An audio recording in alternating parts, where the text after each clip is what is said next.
വെങ്കിടേഷ്, വെങ്കി എന്ന് പറയുന്ന നമ്മുടെ സ്വന്തം മലയാളി നടനായിട്ടുള്ള വെങ്കിടേഷ്. പുള്ളി ഗംഭീരമായിട്ട് ചെയ്തിട്ടുണ്ടായിരുന്നു, ഒന്നും പറയാനില്ല.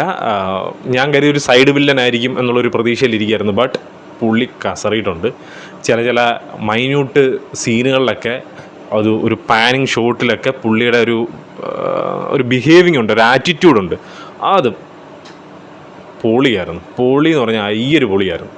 അല്ല, എനിക്ക് ഭയങ്കര ഫീൽ ചെയ്തു ആ ഒരു വില്ലനിസം, അല്ലെങ്കിൽ ആ ഒരു തൻ്റെ ഒരു ആറ്റിറ്റ്യൂഡ്, ആ സാധനം ഉണ്ടല്ലോ, അതെനിക്ക് ഫീൽ ചെയ്തു. ആ പുള്ളിയുടെ മുഖത്ത് ഇങ്ങനെ കാണാൻ സാധിക്കുന്നുണ്ടായിരുന്നു.